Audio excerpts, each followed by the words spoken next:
अमृत ध्यान साधना प्रभात सत्संग में आप सभी साधक साधिकाओं का, उपासक उपासिकाओं का हार्दिक स्वागत। आइए आज की ब्रह्म वेला में, आज के ब्रह्म मुहूर्त में भी पुनः हम पूर्व की भांति उस महान प्रभु पार ब्रह्म परमेश्वर, हम सबके जीवनाधार जगत पिता प्रभु सच्चिदानंद परमेश्वर के अनंत गुणों का, उनकी कृपाओं का अपने जीवन में, जगत में दर्शन करते हुए, शरीर में, संसार में अनुभव करते हुए, विचार द्वारा, ध्यानमय चिंतन द्वारा भगवान का ज्ञान, भगवान का अनुभव, भगवान को समझते जानते हुए अपने अंतःकरण को पावन करें, अपने अंतःकरण को संस्कारित करें, भगवान के सच्चे स्वरूप को जाने और प्रभु के सच्चे स्वरूप की उपासना अर्थात उसके भावनाओं द्वारा स्वयं की आत्मा को करीब ले जाए, परमात्मा से जोड़े और जीवन में भगवान को प्रकृति के माध्यम से हम पर उपकार करते हुए अनुभव करें, संपूर्ण देह को अनुभव करें, सिर से पांव तक, पांव से सिर तक शरीर को अनुभव करें।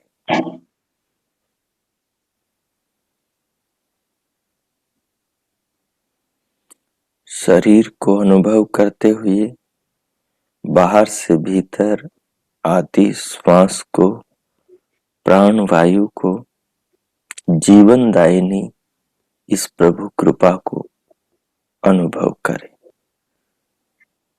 स्वयं को श्वास के साथ जोड़े रखें, श्वास की उपयोगिता को, उसकी आवश्यकता को, उसकी अनिवार्यता को समझें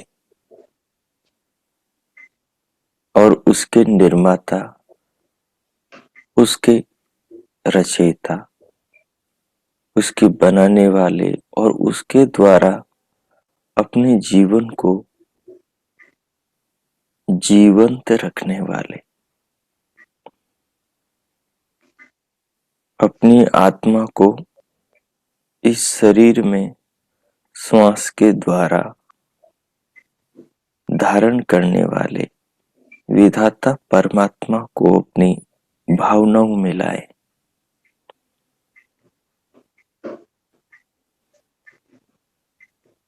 अपने भाव में इस बात को महसूस करें कि जीवन में आत्मा के शरीर में बने रहने में, शरीर से जुड़े रहने में, हृदयाकाश में बैठे रहने में, शरीर के साथ में संयुक्त रहने में श्वास का कितना बड़ा योगदान है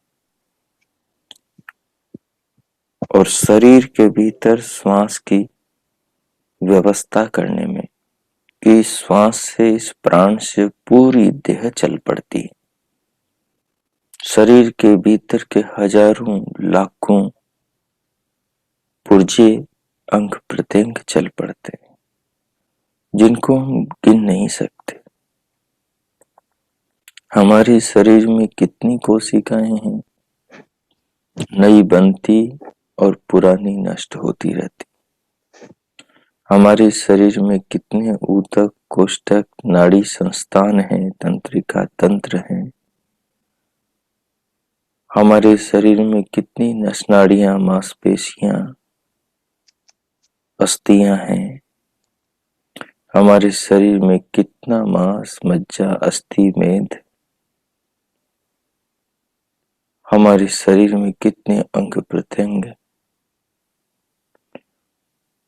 इन सब को बनाने वाले प्रभु जानते हैं। हम इस शरीर में बैठे हैं और इस शरीर का आनंद ले रहे हैं। शरीर से दुनिया देख रहे हैं, दुनिया का आनंद ले रहे हैं। इन इंद्रियों से इनके विषयों का,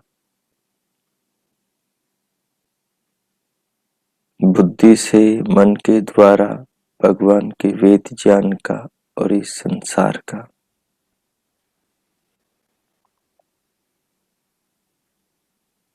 हम निरंतर जीवन को जानते और समझते चले जा रहे हैं।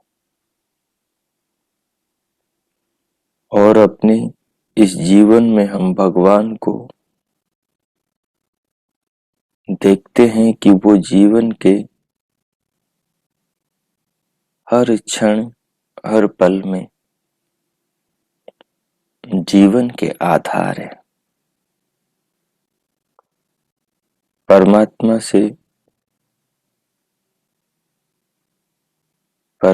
की कृपा, परमात्मा की व्यवस्था के बिना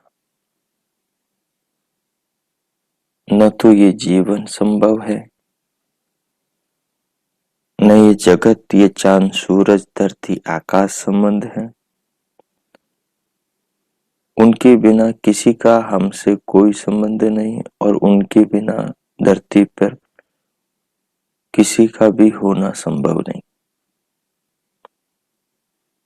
तो अपने जीवन में परमात्मा का कितना योगदान है, हम उन्हें सीधा अनुभव कर सकते हैं। हम श्वास को अनुभव कर रहे हैं तो हम समझे कि परमात्मा को ही अनुभव कर रहे हैं, क्योंकि श्वास तब है जब परमात्मा है। हम पिता की, अपने पिता की, हम अपनी माता की उपस्थिति से अनुभव करते हैं कि वो है, उनकी शारीरिक उपस्थिति से। वो हमसे शरीर से जुड़े हैं, उनकी शारीरिक उपस्थिति, उनका शारीरिक जुड़ाव ही हमारे जीवन में आधार होता है।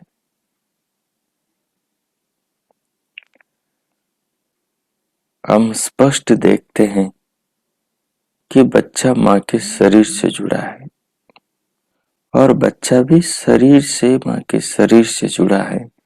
माँ भी अपने शरीर से बच्चे के शरीर से जुड़ी है। पिता भी अपने शरीर से बच्चे के शरीर से और बच्चा अपने शरीर से पिता के शरीर से जुड़ा है।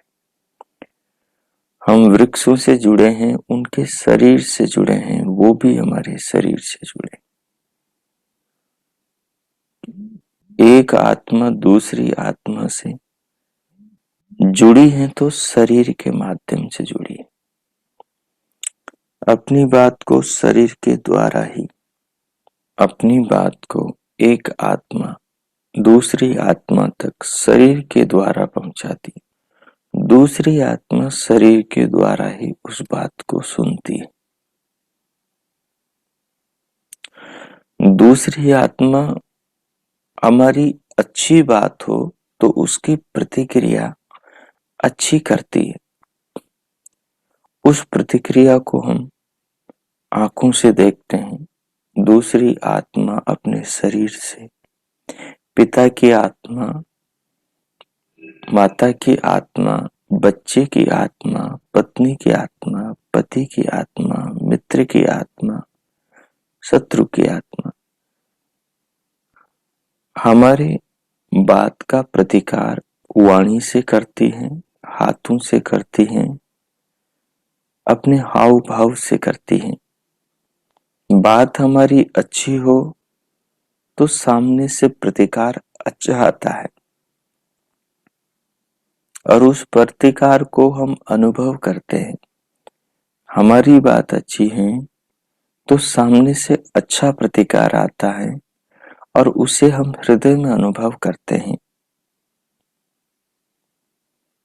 हमारी बात बुरी है तो सामने से बुरा प्रतिकार आता है और हृदय में हम बुरा अनुभव करते हैं, डर भय अनुभव करते हैं कि हमने गलत बोला है, तो हमें डर लगता है।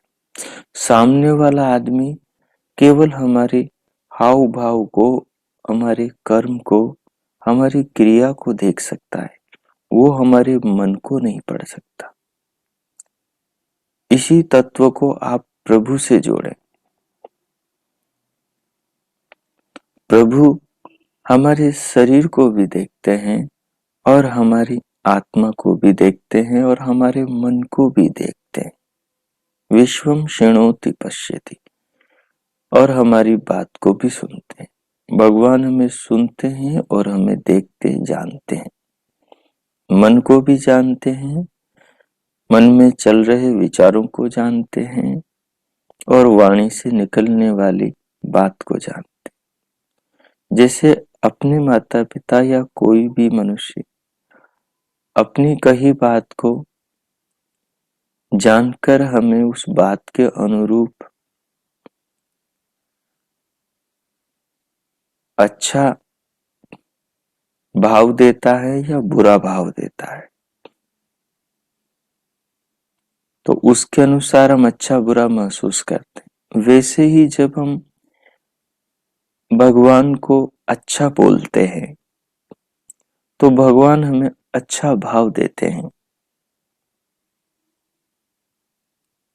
जब हम अच्छी बात बोलते हैं, जब हम कर्म से अच्छा करते हैं, तो भगवान हमारे अंदर, क्योंकि भगवान जब हम अच्छा बोलते हैं तो हमें वो उस खुशी को अनुभव कराते हैं।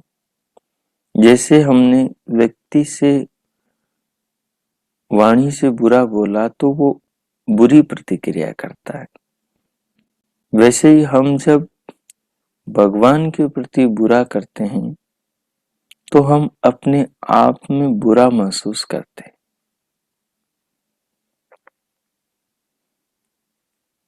जब हम बुरा किसी व्यक्ति के प्रति भी बोलते हैं तब भी अपने आप में बुरा ही महसूस करते हैं, क्योंकि जो विचार हैं उस विचार का समान प्रभाव ही आत्मा पर पड़ता है। वो विचार का समान प्रभाव ही आत्मा पर पड़ता है। तो जब हम अच्छा विचार भगवान के प्रति प्रकट करते हैं तो आत्मा पर अच्छा प्रभाव पड़ता है। तो फिर उस विचार के अनुसार आत्मा को खुशी अनुभव होती है।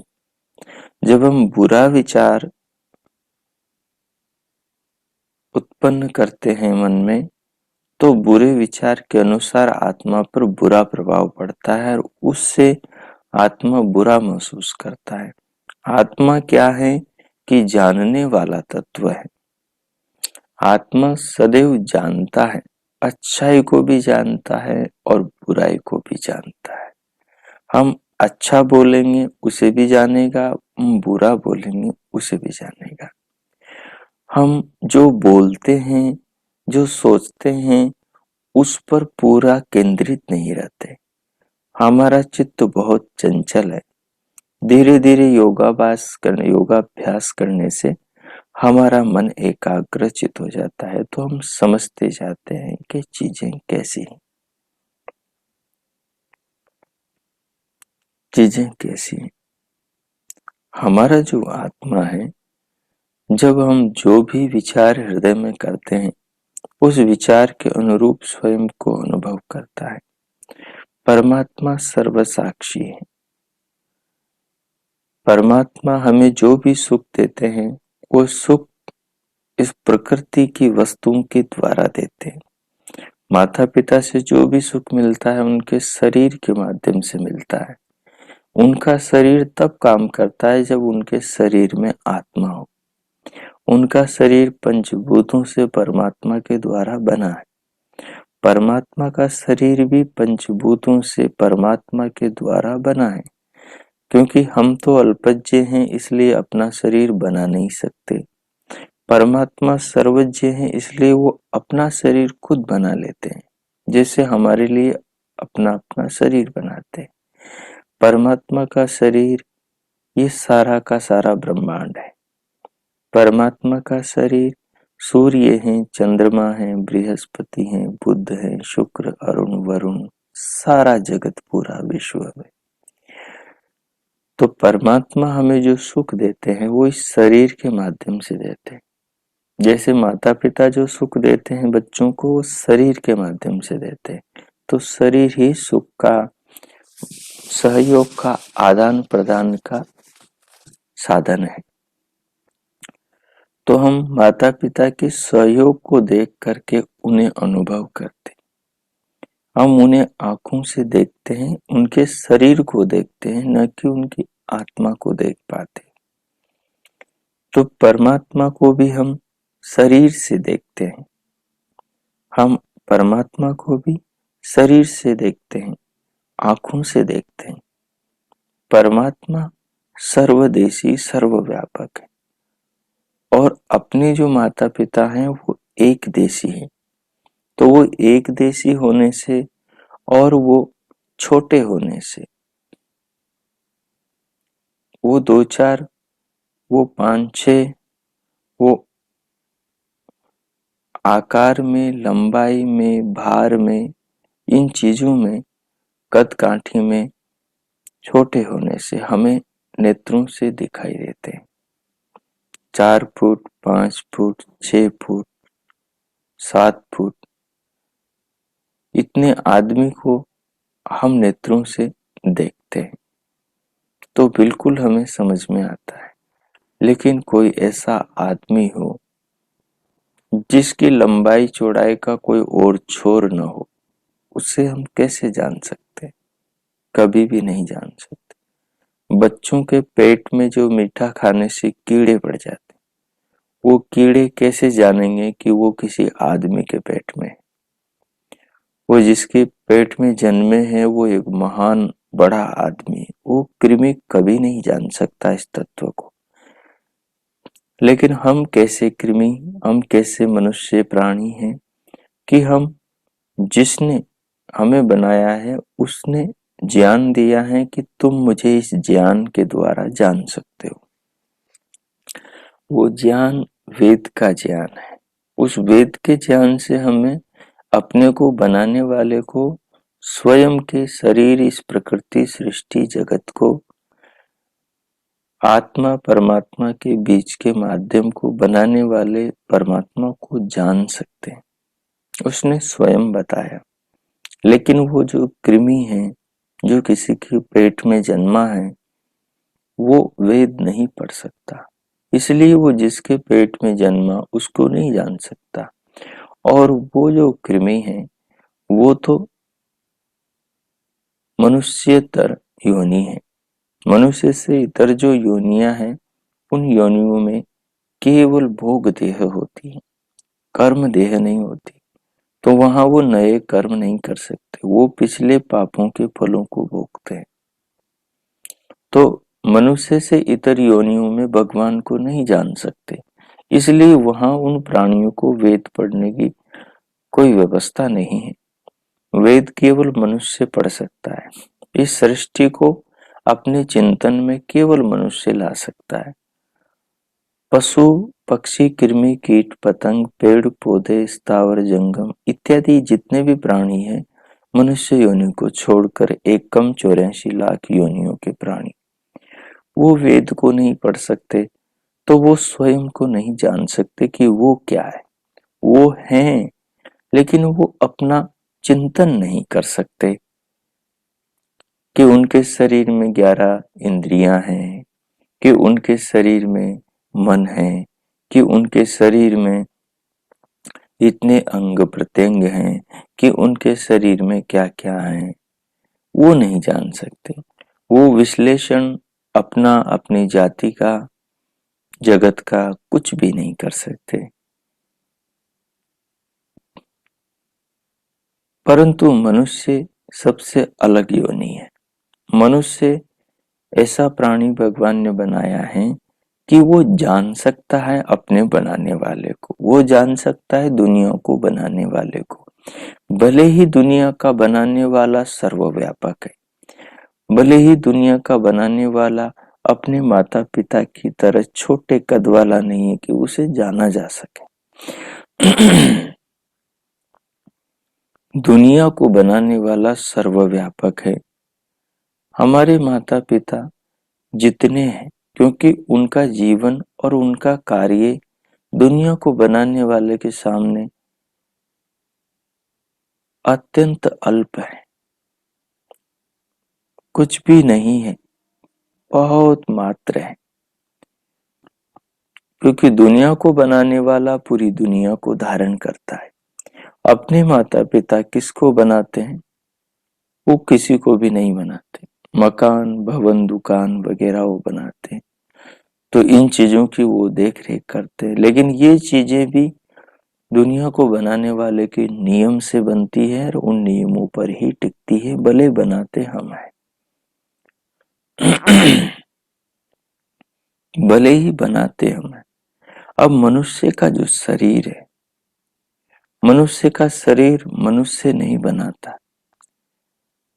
मनुष्य का शरीर मनुष्य के द्वारा बनता है, मनुष्य के शरीर के माध्यम से निर्मित होता है, लेकिन मनुष्य नहीं बनाता शरीर को, परमात्मा बनाते हैं। उनके नियमों, उनकी व्यवस्था से बनता है और ऐसा बनता है कि ये मनुष्य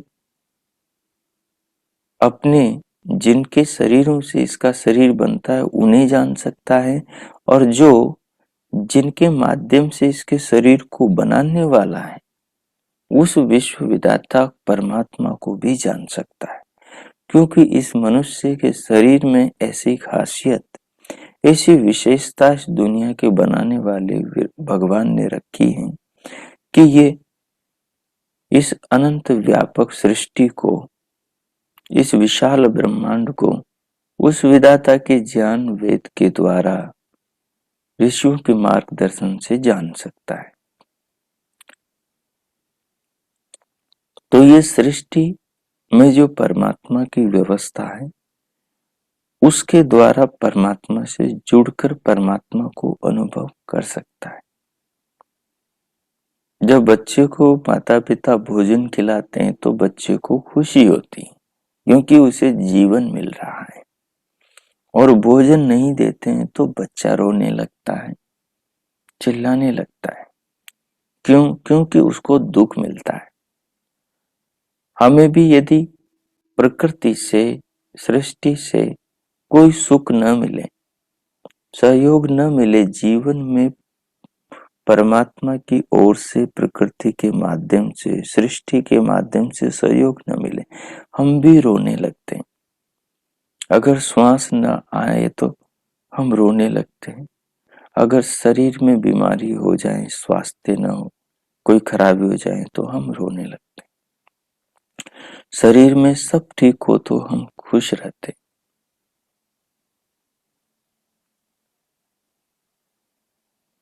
यद्यपि सब कुछ नियमों में है, हम नियमों के खिलाफ जाते हैं तो हमें स्वाभाविक दुख मिलता है।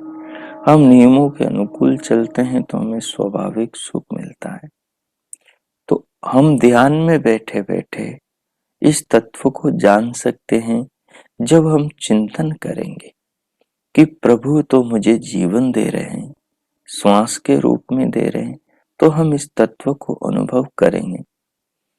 हमारे अंदर जो इसको अनुभव करते हुए जो सुख की अनुभूति होगी, ये सुख की अनुभूति ज्ञान से उठी है। क्योंकि हमने ये जाना, विशेष जाना कि ये जो श्वास मेरे जीवन का आधार है, ये जो श्वास मेरे शारीरिक सारे सुखों का आधार है, ये जो श्वास सांसारिक जीवन का इस आत्मा के शरीर के साथ में जो जुड़ाव है, इस जुड़ाव का आधार है। ये जो प्राण वायु बाहर से भीतर आ रहा है, इसी के कारण से मैं सुंदर संसार को देख रहा हूँ, अपने स्वजनों से मिलजुल रहा हूँ, संसार में नाना कार्यों का संपादन कर रहा हूँ। तो ये सब श्वास के कारण हो रहा है। लेकिन मैं देखता हूं कि श्वास को मैं नहीं बना रहा, श्वास को मेरे माता पिता नहीं बना रहे, श्वास को कोई सांसारिक मनुष्य नहीं बना रहा।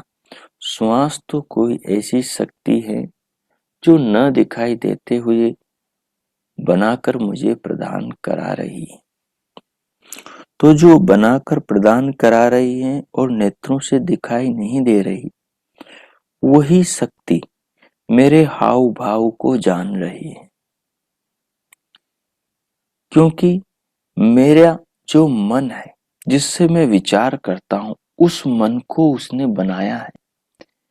मेरा जो अंतकरण है, जिसमें मन बुद्धि चित्त अहंकार है, इस अंतकरण को उसने बनाया है। हम साधक साधिकाएं इस तत्व को समझ लेंगे तो हमें विधाता ईश्वर के राज्य में प्रवेश मिल जाएगा। अर्थात हम भगवान को जानने की ओर बढ़ जाएंगे। इस तत्व को हम समझें कि भगवान ने अपने शरीर का हर पुर्जा बनाया है, अपना अंतकरण बनाया है, सूक्ष्म शरीर, कारण शरीर, स्थूल शरीर बनाया है। तो उसने बनाया तभी वो इसको जानता है, ऐसा नहीं है। वो जब ये शरीर नहीं बना उससे पहले जानता था। हम बिजली को जानते हैं तो बिजली के उपयोग लेने योग्य यंत्र बना सकते हैं कि भाई ये यंत्र बनाते हैं, इस बिजली का इस यंत्र के द्वारा प्रयोग होगा। हम आवश्यकता को देखकर आविष्कार करते हैं। तो हमारी जो चेतना, हमारी जो आत्मा है, ये अपना आत्मा कैसा शक्तिमान है, ये अपना आत्मा कितना अल्पज्य है। आत्मा के जो शक्तियां, आत्मा का जो सामर्थ्य, आत्मा का जो स्वरूप है, भगवान इसको प्रथम जानते हैं। इसको प्रथम जानते हैं, फिर इस आत्मा के लिए कैसा शरीर बनाना चाहिए जिससे ये अपने आप को जान सके, भगवान को जान सके, बनाने वाले को। क्योंकि ये जरूरी है कि वो बनाने वाले को भी जाने, नहीं तो उसका ज्ञान अधूरा रह जाएगा। आदमी कटी स्नान करता है तो उसे ऐसा लगता है उसने अधूरा स्नान किया। आदमी पूरा तृप्त होके भोजन नहीं करता है। उसको खाना 4 रोटी है, भोजन करना उसे 2 किलो है, और वो पाव भर खा के उठे तो उसे अजीब सा महसूस होता है। आदमी आधे कपड़े पहने और आधे कपड़े न पहने तो अजीब महसूस होता है। आदमी आधा मकान बनाए और आधा मकान न बनाए तो अजीब सा महसूस होता है। आधा काम करते हैं तो अजीब सा महसूस होता है हमें। इसलिए काम पूरा करते हैं तभी हमें पूर्णता का सुख मिलता है। तो भगवान हमारे लिए हमें जानते हैं पहले, और फिर हमें जानने के बाद में हमारे लिए चीजों का निर्माण करते। और चीजों का, शरीर के भीतर की शक्तियों का, शरीर के भीतर की व्यवस्थाओं का, अंतकरण का, ज्ञानेंद्रियों का, कर्मेंद्रियों का, तन्मात्राओं का, पंचस्थूल भूतों का, पंचस्थूल भूतों से इस शरीर का, अंतकरण का, मन बुद्धि चित्त अहंकार का, सबका निर्माण करते। और निर्माण इस प्रकार का करते हैं कि इनसे हम अपने को जान सके, इस दुनिया को जान सके, और बनाने वाले परमात्मा को जान सके। परमात्मा को नहीं जानेंगे तो अधूरा लगेगा। जैसे अधूरा मकान, अधूरा भोजन, अधूरे वस्त्र, अधूरा स्नान, अधूरा कार्य करने पर लगता है। आत्मा को जानकर तृप्ति नहीं होगी, परमात्मा को पूर्ण जानने से पूर्ण तृप्ति होगी। क्योंकि फिर जानने लायक कुछ बचेगा नहीं, सब जानने में आ चुका होगा। तो प्रभु ने इस प्रकार से हमारे शरीर को रचा कि हम इस शरीर से परमात्मा को जान सके। कि हम इस शरीर से अपनी आत्मा को जान सके, कि हम इस शरीर से इस सारे विश्व, सारे जगत, पूरे ब्रह्मांड को जान सके।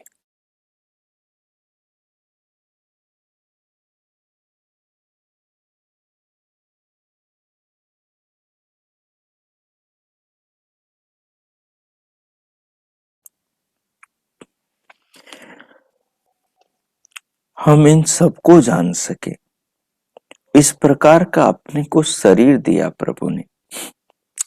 अब ये जो शरीर है, शरीर के भीतर जो साधन है जिनसे हम स्वयं को जान सकते हैं, इन साधनों से हम स्वयं को तब जान सकते हैं जब हमें ये बोध हो कि ये जीवन स्वयं को जानने के लिए मिला है।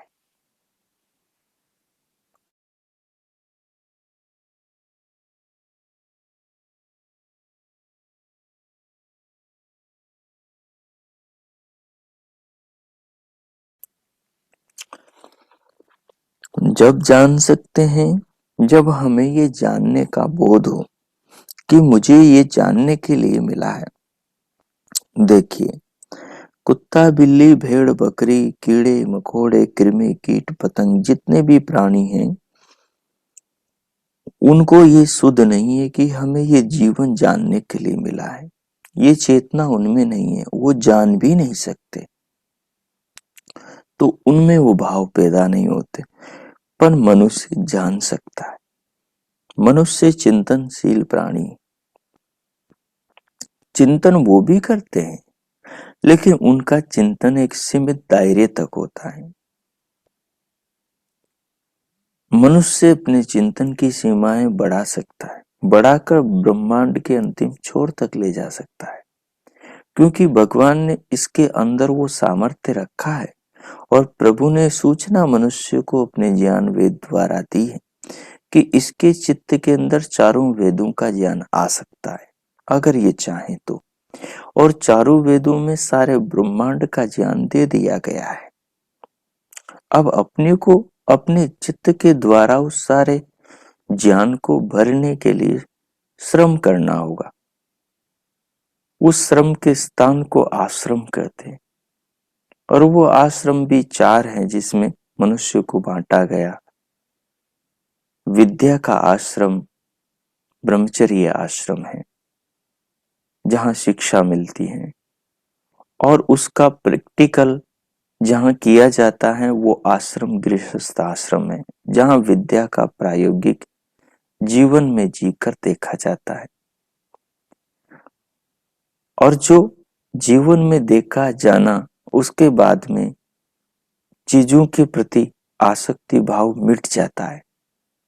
संसार के प्रति आसक्ति, भोगों के प्रति आसक्ति समाप्त हो जाती है यदि भोगों को चिंतन पूर्वक भोगा गया हो, ज्ञान पूर्वक भोगा गया हो। गृहस्थ में जो ज्ञान पूर्वक जाता है वो गृहस्थ से ऊपर उठ जाता है, वो गृहस्थ से छूट जाता है। लेकिन जो विवेक पूर्वक गृहस्थ में नहीं जाता, वो गृहस्थ के बंधन में बंध जाता है, वो छूटता नहीं।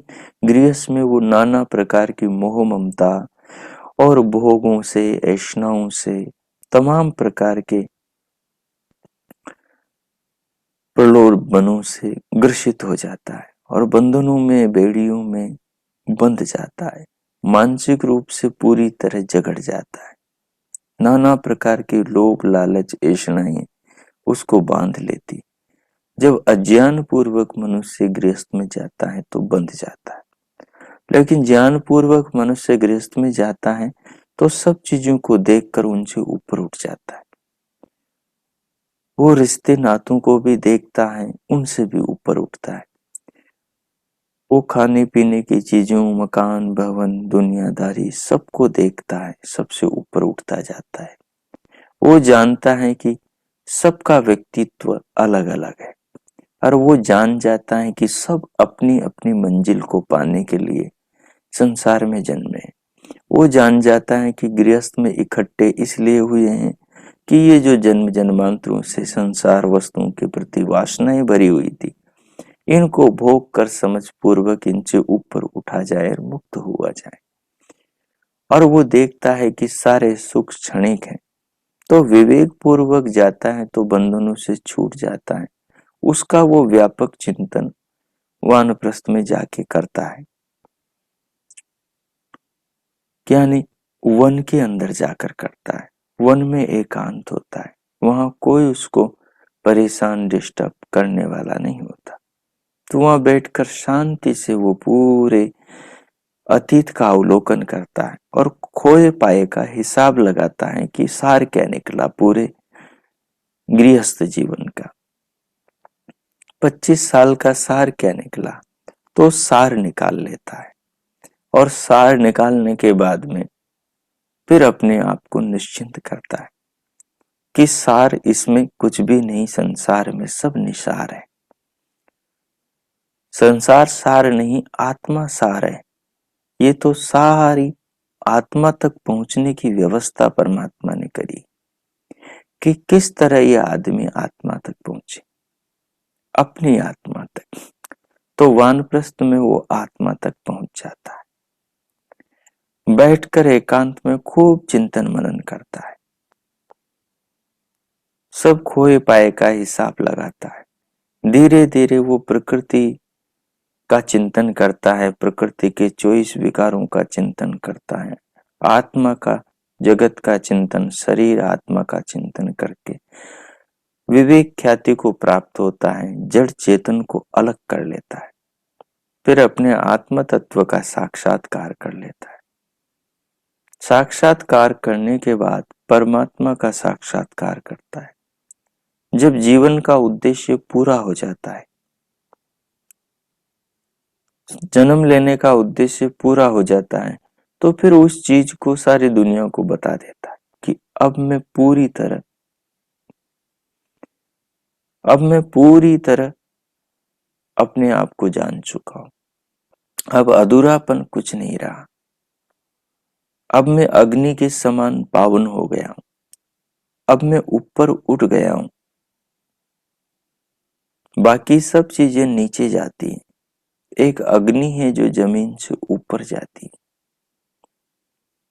तो इसलिए फिर अब मैं ऊपर उठ गया हूं। ब्रह्मचर्य में मनुष्य नीचे जाता है, गृहस्थ में मनुष्य नीचे जाता है, वानप्रस्थ में मनुष्य इनका अवलोकन करता है, चिंतन करता है, समझता है अतीत को और फिर ऊपर जाता है। और फिर उसकी सूचना वो संन्यास आश्रम में देता है, कपड़े बदलकर सबको कह देता है, अब मैं अपने कार्य, अपने जीवन लक्ष्य को पूरा कर चुका हूं। अब मेरे से आप जान सकते हो कि संसार में रहना कैसे, जीवन जीना कैसे। अब मैं उस तत्व को बता सकता हूं क्योंकि उस तत्व को मैं जान चुका हूं। तो ये जो आश्रम की व्यवस्था थी, ये आत्मा तक पहुंचाने की व्यवस्था थी। आज सब गड़बड़ हो गया। तो इसलिए आत्मा को, मनुष्य की आत्मा को, जो शरीर मनुष्य का मिला है, इस शरीर के द्वारा ये अपने आप को जान सकता है और परमात्मा को जान सकता है और पूरा पूरा जान सकता है। जो जैसा है उसको वैसा जानेगा। आत्मा एक देशी है, अणु है, अल्पज्य है, तो अपने आप को जानेगा। और हम जान रहे हैं कि हम अल्पज्य हैं। हम अपने अतीत को, जिसको हम भोग आए हैं लेकिन अभी पूरा स्मरण नहीं कर सकते, ये हमारा अल्पज्यता का प्रमाण है। हमारे भविष्य में क्या होगा हमें नहीं है ज्ञात, क्या क्या हो सकता है हमें नहीं है ज्ञात, हमारा शरीर में क्या क्या है हमें नहीं है ज्ञात। ये अल्पज्यता का प्रमाण है। लेकिन परमात्मा सर्वज्ञ है, वो हमारे शरीर में क्या है ये भी जानता है, सारी दुनिया में क्या है ये भी जानता है। वो जानता है तभी उसने अपने वेद में शरीर के बारे में, दुनिया के बारे में, ब्रह्मांड के बारे में लिखा है। नहीं जानता होता तो कैसे लिखता। और वो हर समय हमें भी जानता ही रहता है, तभी तो हमारे लिए नई श्वास, नई व्यवस्था, नया जगत, सब कुछ नई चीजें इसमें परिणत बदलता रहता है। तो हर पल अपने को जान रहा है। अपन इस बात को जानेंगे कि वो हर पल अपने को जान रहा है, तो फिर हम उससे लाभ उठा पाएंगे। और हम ये नहीं जानेंगे कि वो अपने को जान रहा है, वो सर्वज्ञ है, हम उसको इसी रूप में जान सकते हैं कि वो सर्वज्ञ, क्योंकि वो है सर्वज्ञ, वो अनंत है। तो हम उसको शांत नहीं जान सकते। हम अपने पिता माता की तरह उसको 5 फुट का नहीं पा सकते, क्योंकि वो है ही नहीं 5 फुट का। तो हम 5 फुट का जानेंगे कैसे? वो तो अनंत है, तो उसको अनंत ही जानेंगे ना। वो तो असीम है, तो उसको असीम ही जानेंगे ना। वो तो सर्वव्यापक है, तो उसको सर्वव्यापक ही जानेंगे ना। अब अपनी बुद्धि बचपन से ही साकार को देखने की, अपनी बुद्धि बचपन से ही आकार वाली वस्तुओं को देखने की, अब अपनी बुद्धि बचपन से ही अपने माता पिता के समान ही दुनिया के लोगों को जानने की, अपनी बुद्धि पशु पक्षियों को जो संसार में देख रहे हैं इनको जानने के लायक है। अपनी बुद्धि बचपन से ये जानने के लायक बनाई नहीं गई कि ये जो पूरा ब्रह्मांड है इसमें कोई शक्ति है जो अंदर छुपी हुई है, जो इस सब को चला रही है। जैसे श्वेत केतु को अपने पिता ने कहा कि पुत्र, तुमने गुरुकुल में पढ़ा तो बहुत विद्याओं को, पर क्या तुमने उसको जाना जिसे जान लेने से सब कुछ जान लिया जाता है? पिता ने पुत्र से कहा, पुत्र ने कहा, तात मुझे तो ये मेरे गुरुदेव ने नहीं बताया। फिर अवश्य गुरुदेव नहीं जानते होंगे। पिता ने कहा कि पुत्र, जाओ एक वट वृक्ष का फल लेकर आओ। दौड़ा दौड़ा पुत्र गया, फल लेकर आया। बोले पुत्र, इसको तोड़ दो, इसको फोड़ो। पुत्र ने उसको अलग किया। बोले पुत्र, क्या देखते हो इसमें? बोले तात, इसके अंदर बहुत सारे बीज हैं और कृमि भी है। बोले पुत्र, ये वट वृक्ष कहाँ से पैदा होगा? बोले स्वाभाविक सी बात है, ये इसके बीज से पैदा होगा। बोले पुत्र, तुम्हारे हाथ में क्या है? बोले तात, मेरे हाथ में इस वट वृक्ष का बीज है। बोले ये पेड़ कहाँ से आया? बोले इसी बीज से आया, इसी बीज से आया। बोले इसमें बीज को देखो, बीज वट वृक्ष में फल में बहुत बारीक बारीक होते हैं। बोले ये तो बहुत सूक्ष्म है। बोले पुत्र, इसको भी तोड़ो। बोले इसमें क्या देखते हो? बोले इसमें कुछ भी नहीं है, दिखाई नहीं दे रहा। बोले पुत्र, जो दिखाई नहीं दे रहा वही दिखाई देने वाले को बनाने वाला है। और ये महान वृक्ष जैसे एक नन्हे सूक्ष्म बीज में छिपा है, वैसे ही ये जो पूरा स्थूल जगत है वो सूक्ष्म उस अदृश्य परमात्मा में छिपा हुआ है, उससे उत्पन्न होता है, इसका रहस्य उसमें छिपा हुआ है। तो ये तत्व हमें अपने पिता बताते तो आज हम इस तत्व को जानते। पिता यदि बचपन में हमें इस तत्व का उपदेश देते तो आज हम उस तत्व को बहुत कुछ जान चुके होते। अगर हमें 10 साल पिता इस पाठ को पढ़ाते, अगर अपनी माँ अपने को गर्भाशय में ये लोरियां सुनाती जैसे माता मदालसा ने सुनाई अपने पुत्रों को, यदि अपनी माता भी जानती होती तो जब हम गर्भ में होते उसी समय लोरी सुनाती, तो माँ के मानसिक ज्ञान का सीधा नाभि नाल से हमारे मस्तिष्क में प्रवेश हो जाता, हमारे हृदय में प्रवेश हो जाता और बाहर आलम्बन मिलते ही झट से मूल तत्वों को झटपट समझ जाते। यदि अपने पिता को इतनी समझ, इतना ज्ञान होता, वो वेदों का विद्वान होता, इस तत्व को जानता होता, तो जब उसने योजना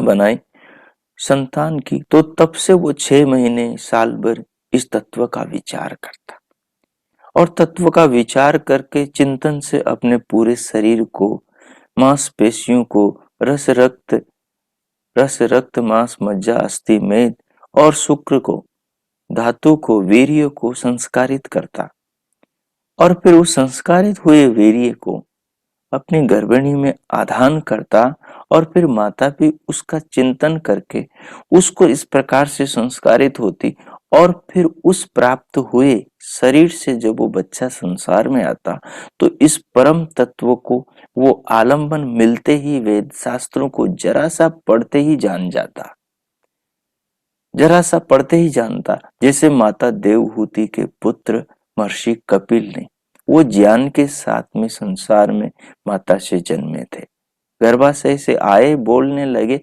और सबसे पहले उन्होंने सांख्य शास्त्र का उपदेश अपने ही माता को दिया। जब माता मदालसा ने अपने अंतिम पुत्र को ब्रह्म ज्ञान का उपदेश दिया, अपने गर्भ में दिया, तो वो बच्चा जैसे ही होश संभाला, होश संभालने के बाद में सब कुछ ज्ञान हुआ। माता से कहा, क्या आदेश है? पुत्र जिसके लिए आए हो उसके लिए आगे का जीवन जियो। बच्चा कमंडल हाथ में लेकर वन में चला गया उस विधाता को और स्वयं को जानने के लिए। तो ये पूरा की पूरी एक प्रोग्रामिंग है, पूरी की पूरी एक व्यवस्था, पूरा का पूरा एक सिस्टम है, लेकिन हम उससे वंचित रहे। हम ऐसा सिस्टम, ऐसी व्यवस्था आगे के बच्चों के लिए कर सकते हैं जिन्हें हम दुनिया में लाना चाहते हैं, उन्हें हम ये बेहतर, ये महान भविष्य दे सकते हैं।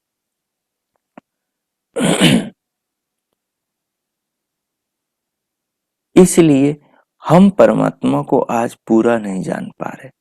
अधूरा परमात्मा को जानने से पूरा ज्ञान प्राप्त नहीं होता। हम अल्पज्य हैं, हम इस चीज को जानते हैं कि हम अल्पज्य हैं, लेकिन हम अपने ज्ञान को बढ़ा सकते हैं, हम सर्वज्ञ को जान सकते हैं। अपना जो स्वभाव और सामर्थ्य है वो अल्प है, वो घटता बढ़ता है, लेकिन फिर भी हम अपने सामर्थ्य को बढ़ा सकते हैं और उसे बढ़ाकर चारों वेदों को जानने तक बढ़ा सकते हैं। इतनी क्षमता वाला अपना मस्तिष्क भगवान ने बनाया है। तो ये जो हम श्वास अनुभव कर रहे हैं, ये श्वास के सहारे हम इस जगत के गहरे रहस्यों को खोज सकते हैं। ये जो व्यापक संसार है, इसको कहीं से भी हम पकड़ के इस ब्रह्मांड के त्रिलोकी तक जा सकते हैं। हम एक वृक्ष के पत्ते को पकड़कर भी हम ब्रह्मांड के अंतिम रहस्य तक पहुंच सकते हैं। हम अपने शरीर को भी पकड़ करके इसके चिंतन के द्वारा भी हम ब्रह्मांड के उस महान चिंतन तक जा सकते हैं जिसको पा लेने से मनुष्य मुक्ति को पाता है, बंधनों से छूट जाता है, उसे वो अक्षय आनंद का भंडार मिल जाता है जिसे पाने के बाद और जीवन काल में शरीर के साथ अनुभव करने के बाद में सांसारिक इच्छाएं पूर्णतः समाप्त हो जाती और वो घोषणा कर देता है कि यत् प्रापणीयम तत् प्राप्तम। जो पाना था वो पा लिया और जो नष्ट करना था, छोड़ना था, वो सब छोड़ दिया। लेकिन ये कहां से शुरू होगा? ये वहीं से शुरू होगा जहां से हमने अभी आज का चिंतन शुरू किया कि जब हम ध्यान में जाएंगे तो हम अपने प्राणों को, श्वास को अनुभव करेंगे और श्वास को अनुभव करेंगे, शरीर को अनुभव करेंगे, अपनी अनुभविता इन दोनों को अनुभव करने वाले आत्मा को अनुभव करेंगे और इस आत्मा को अनुभव करेंगे और इस आत्मा के लिए इस शरीर में जो व्यवस्था करने वाला परमात्मा है उसको अनुभव करेंगे कि जैसे पिता माता हमारे मुंह में भोजन का निवाला देते हैं, वैसे ही तो परमात्मा श्वास का निवाला दे रहा है। माता अपने स्तन से दुग्धामृत पिलाती है, वैसे ही तो परमात्मा इस प्रकृति रूपी स्तन से हमें ये प्राण रूपी अमृत पिला रहा है। जैसे माता पिता बच्चे के भोजन के लिए सारा बंदोबस्त करते हैं, वैसे ही तो सृष्टि में परमात्मा ने आत्माओं के भोजन के लिए सारा बंदोबस्त कर रखा है। उसी बंदोबस्त के कारण तो हम शरीर के अंदर टिके हुए हैं ना। तो हम चिंतन करें और हम इस गूढ़ता में गहरे में उतरे कि परमात्मा को जाना कैसे जाता है। जो जीवन की जो महान अद्भुत पद्धति जो ईशो उपनिषद से हम सीख रहे हैं भगवान कण्व मुनि से, जिसका मूल यजुर्वेद के 40वें अध्याय आत्मनि सूक्त में है, जो आत्मा के कल्याण का उपदेश परमात्मा ने आत्मनि सूक्त में किया है। तो यहाँ ईशो उपनिषद में भगवान कण्व मुनि से उसी तत्व को हम समझ रहे हैं। तो अगला जो अपना पाठ 10वां है, उसमें जो श्लोक है,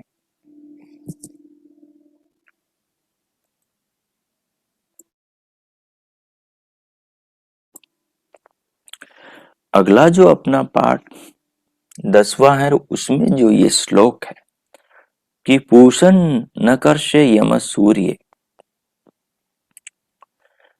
पूषण नकर्षे यम सूर्य प्राजापत्य व्यूह रश्मिन समूह तेजो यत्ते रूपम कल्याणतमं तत्ते पश्यामि यो असौ यो सा असौ पुरुष सोह अहम अस्मि। ये बहुत महान श्लोक है। इसको समझ लेंगे, जगत में प्रतिपल परमात्मा की अनुभूति होगी। वो हमारे चित्त के, हमारे ज्ञान की विशिष्टता पर निर्भर है कि हम इसको कितना खोल के समझते हैं। आज जो हमने चिंतन किया है, इस चिंतन को आप बार बार सुने और इसको समझें, ताकि इस अगले श्लोक की गहराई तक, मर्म तक आप जा सकें। इसमें जो भगवान को पुकारा है और कहा है, हे पूषण, हे अद्वितीय ऋषि, हे यम, बुराई से रोकने वाले, ये सूर्य, सबको प्रकाशित करने वाले, हे प्राजापत्य, समस्त प्रजाओं के पिता, अपनी बिखरी रश्मियों को समेटकर केंद्रित करो। जो तुम्हारा तेजोमय कल्याणकारी रूप है, ज्ञान है, उसे मैं देख सकूं। जो वह दूरस्थ आदित्य में स्थित पुरुष है, वह मैं हूं। इसका तत्व ज्ञान करने के लिए हम इस पर आगे चिंतन करेंगे, इसके गहराई से मर्म को समझेंगे। उसके लिए आज के चिंतन को आप जरूर समझें कि आपको संसार के अंदर अनंत केतु हैं। केतु का मतलब ध्वजाएं। ध्वजाएं क्या करती है, ये बताती हैं कि ये ध्वजा किसकी है। ध्वजा उस राजा के गौरव को बखान करती है। ध्वजा उस राजा की सत्ता का प्रमाण देती है। ध्वजा उस राजा की उपस्थिति का और उसके महल का, उसके राज्य की सूचना देती है। परमात्मा की जो ध्वजाएं हैं, पताकाएं हैं, जिन्हें संस्कृत में केतु कहा है वेद में, वो केतु इस सारे ब्रह्मांड में अनंत है। अपने शरीर की हर कोशिका केतु है, अपने शरीर का हर बाल केतु है, अपने शरीर का हर अंग प्रत्यंग केतु है, इस संसार की हर वस्तु केतु है। किसी भी वस्तु को पकड़ करके हम वहां मूल तक जा सकते हैं। हर रास्ता उस तक जाता है।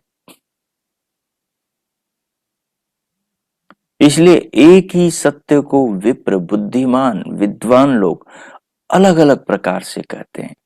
एक ही सत्य को अलग अलग रास्तों से वहां तक पहुंचने का मार्ग बताते हैं।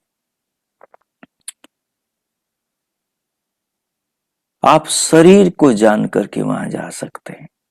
आप पंचभूतों के चिंतन से वहां पहुंचते हैं। रास्ते अनेक है, लेकिन तत्व एक है। तत्व एक है। चिंतनशील होना चाहिए आपका मस्तिष्क। आप बहिर्मुखी होकर भी उस तत्व का चिंतन कर सकते हैं और आप अंतर्मुखी होकर भी उस तत्व का चिंतन कर सकते हैं। अंतर्मुखी होकर उस तत्व को ज्यादा गहराई से आप समझ सकते हैं, क्योंकि विचारों के तूफान से, आपकी चेतना के अलग अलग विषयों में और इंद्रियों के विषयों में बंटने से आप उसको बचा लेते हैं। तो अधिक एकाग्रता बनती है, अधिक एकाग्रता में आप उस तत्व को अधिक अच्छे से समझ पाते हैं। तो कैसे हम श्वास के जरिए इस श्लोक के मंत्र को, श्लोक के अभिप्राय को आगे समझेंगे, उसका एक चित्र आज ये हमने अनुभव किया। इसको एक रूपक, इसको अपने मन में एक चित्र के रूप में देखें आप, कि श्वास, ये शरीर एक मनुष्य है। इस शरीर में मनुष्य की आत्मा रहती है और मनुष्य की आत्मा इस शरीर में इस श्वास के आवागमन के कारण टिकी हुई है। और ये श्वास नहीं आएगी तो ये शरीर नहीं रहेगा और मनुष्य की आत्मा भी शरीर में नहीं टिक पाएगी। तो इस संसार को मनुष्य की आत्मा जो आगे पीछे सब ओर फैला है, इसे नहीं देख पाएगी, न सुन पाएगी, न संसार में रह पाएगी। मनुष्य की आत्मा अपने आप को जान सकती है। कैसे जान सकती है? जिसने ये श्वास, ये जीवन, ये शरीर बनाया है, उससे जुड़कर जान सकती है। जिसने इस संसार को, शरीर को, श्वास को, विश्व को बनाया है, उसने जो जो बनाया उसके बारे में अपने वेद में यथावत बताया है। क्या था तथ्य तह, जो जैसा है वैसा बताया है। तो ये आत्मा इस श्वास के सहारे इस जगत को, जीवन को रचने वाले उस परमात्मा से जुड़ सकता है और जुड़कर उसका ज्ञान, वेद को जानकर इस संसार को, स्वयं को, उसको जान सकता है। तो श्वास के सहारे इस प्रकार से आप गहराई में पहुंचेंगे। आंख बंद करेंगे और ध्यान में डूबेंगे और श्वास को अनुभव करेंगे। श्वास को अनुभव करते हुए शरीर को अनुभव करेंगे। फिर परमात्मा के नाम का जाप करेंगे और जाप करते हुए उस परमात्मा ने जो जो किया है उसे अनुभव करेंगे। जो जो किया है, जितना अपने ध्यान में आता है उसको अनुभव करते चले जाएंगे। आज जितना ध्यान में आया उसको हम अपने नोटबुक में लिख सकते हैं। जब दोबारा ध्यान में बैठेंगे तो फिर उसके साथ और भी आगे कुछ ध्यान में आएगा, उसे भी लिखें। जितना ध्यान में आता है आप लिखते चले जाएं और ये देखते चले जाएं कि किस में परमात्मा नहीं है, परमात्मा की व्यवस्था नहीं है। आप ये न सोचें कि ये तो सभी में परमात्मा की व्यवस्था है और परमात्मा सब में है, तो इसे लिखने की क्या जरूरत है। नहीं, आप एक एक चीज को लिखोगे तो उससे आपको, वो जो आप कर्म करोगे, उस कर्म का प्रभाव सीधा आपके अंतःकरण पे पड़ेगा, डबल प्रभाव करेगा, दोहरा प्रभाव पड़ेगा और उससे आपकी आत्मा को जागरूकता मिलेगी। उस संचिका नोटबुक में लिखते चले जाओगे, आप लिखते चले जाओगे किसमें परमात्मा है, कौन सी वस्तु परमात्मा के बिना है, तो आप पाएंगे कि कुछ भी नहीं है जिसमें परमात्मा नहीं हो। ऐसा सब कुछ है जिनमें सब कुछ में परमात्मा है। तो परमात्मा के भाव में, परमात्मा के जगत में, परमात्मा से जुड़कर जीवन में परमात्मा को देखते चले जाएंगे तो सब कुछ समझ में आता चला जाएगा। तो जीवन महान होता चला जाएगा। नहीं तो जो पशुओं की भांति जो हम खा पी रहे हैं, भोगों को भोग रहे हैं और धन दौलत के पीछे रात दिन पड़े हुए हैं, और अंतिम दिन आएगा, उस दिन ये सारा तामझाम यहाँ का यहाँ पड़ा रहेगा।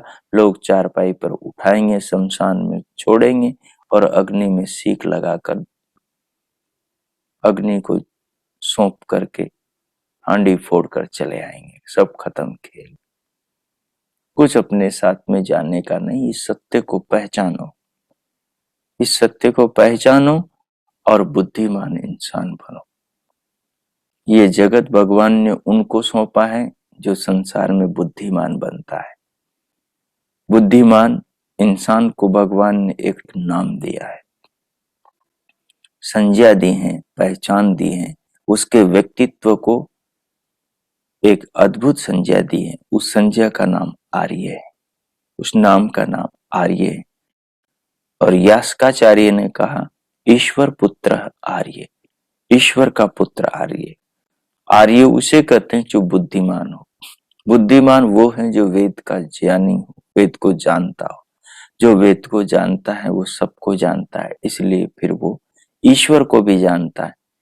तभी वो जान पाता है कि मैं ईश्वर का पुत्र हूं। माता पिता से क्या मिलता है पुत्र को? शरीर ही तो मिलता है। उनके शरीर से ये शरीर ही तो मिलता है। तो परमात्मा तो वो है जिस परमात्मा से सारा संसार हमें मिला है। माता पिता का शरीर, अपना शरीर, सबके शरीर उसने बनाए। लेकिन इस तत्व को जो जानता है वो आर्य कहलाता है, और उसी में ये बोध पैदा होता है कि वो ईश्वर का पुत्र है। तो हम बुद्धिमान बने, तब बनेंगे जब इस चिंतन में उतरेंगे, तब हमारे मनोरथ साकार होंगे, जीवन सफल होगा। तो इस प्रकार इस चिंतन को आत्मसात करें।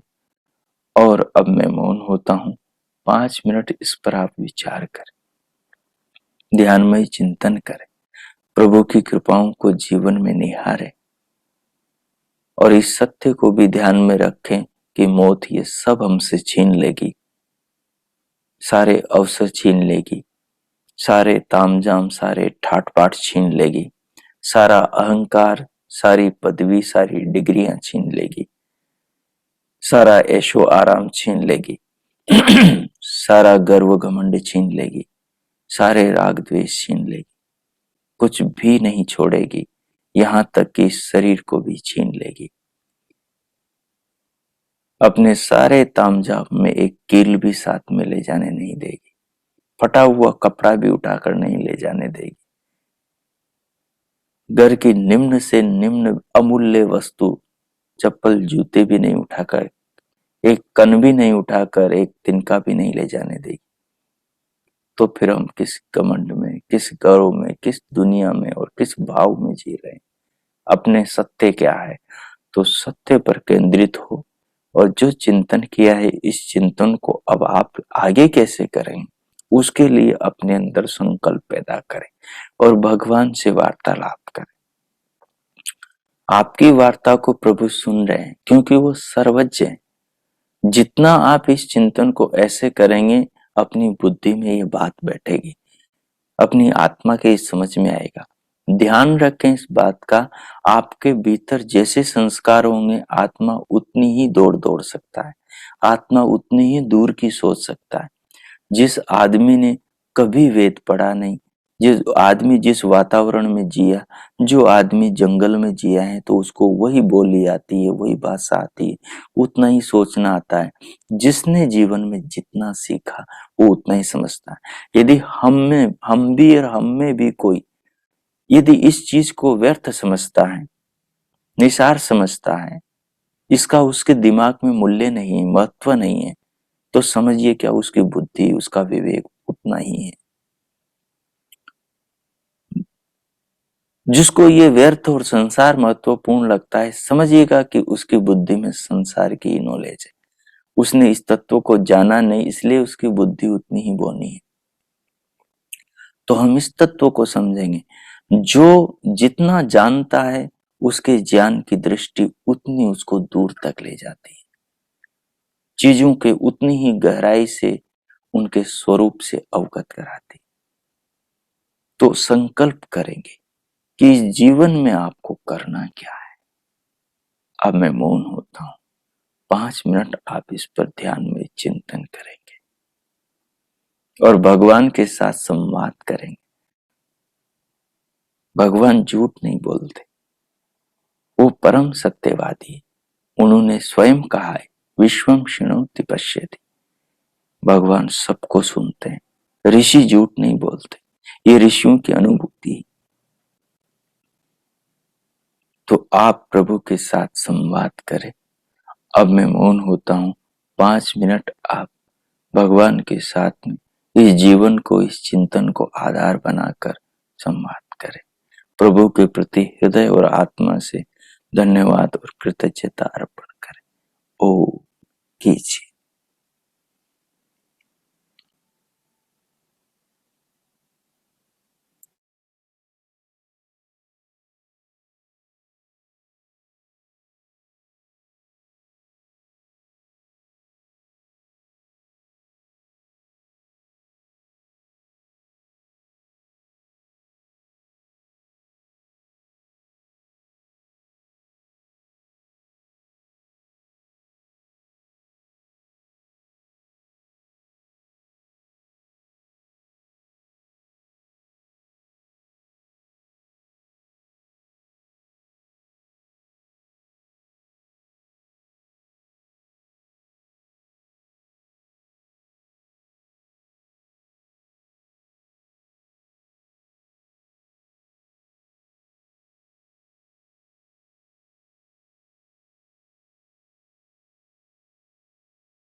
हो इस प्रकार महान प्रभु पार ब्रह्म परमेश्वर के विशाल जगत में प्राप्त इस जीवन का चिंतन करते हुए और जीवन के उद्देश्य पर विचार करते हुए, जीवन के अंतिम उद्देश्य पर, जीवन की अंतिम उपलब्धि के बारे में सोचते हुए, उसके लिए योजना, उसके लिए संकल्प, उसके लिए व्रत, उसके लिए नियम बनाते हुए भगवान का धन्यवाद, भगवान के प्रति कृतज्ञता, आभार अर्पण करते हुए अब हम इन भावों के साथ, इन भावों को जीवन में व्यवहारिक रूप में लाने के संकल्प के साथ शांति पाठ करेंगे।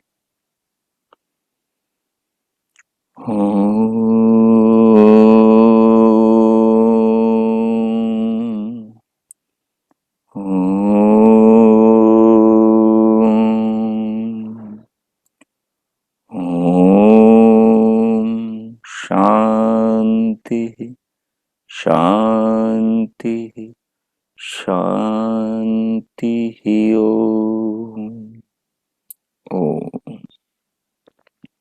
आज का आप सबका दिन शुभ हो, मंगलमय हो। प्रभु सबका मंगल करे, सबका कल्याण करे, सबको अपने कल्याण के सुपथ, स्वस्ति के पथ, वेद के मार्ग पर चलने की प्रेरणा करे। हम सब भी अपना धर्म समझकर, अपना कर्तव्य कर्म समझकर, ईश्वरीय आदेश और आत्म कल्याण को उसमें देखते हुए अपना, अपने परिवार, समाज, राष्ट्र, पूरे विश्व का भला उसमें देखते हुए सबके कल्याण के लिए, अपने कल्याण के लिए कल्याण के मार्ग पर चलते रहे, कल्याण के पथिक बने, आत्म जीवन का विश्लेषण करते रहें, जगत में सर्वत्र फैले हुए प्रभु की ध्वजाओं को, केतुओं को अपने विचार चिंतन का विषय बनाएं और इनके द्वारा सत्य का विचार करते रहें। श्वास को न छोड़ें, प्राणों पर अपने आप को केंद्रित रखें, प्राणों पर विचार करें। हर पल जो जीवन दे रहा है, हर पल जो कृपा कर रहा है, हर पल जो अपने प्रेम की और अपने स्नेह की हमें अनुभूति करा रहा है, जिसके हर पल पल श्वास के दिए दान से हम ये जीवन जी रहे हैं, देख रहे हैं, सुन रहे हैं, खा रहे हैं, पी रहे हैं, सारे वैभवों को प्राप्त कर रहे हैं। उस विधाता को एक पल न छोड़ने का संकल्प लेते हुए जीवन को जीने का प्रयास करें, तभी जीवन सार्थक होगा। अपने शरीर में जो भी साधन है, जो भी शक्ति है, ऊर्जा, सामर्थ्य, बुद्धि, विवेक है, वो सब परमात्मा का है। तो परमात्मा की संपदा को परमात्मा के सुपथ पर लगा दें और इस जीवन का परम कल्याण करें। हम ऐसे बने, भगवान से सबके लिए ऐसी बहुत बहुत शुभकामनाएं, मंगल कामनाएं। इति ओम।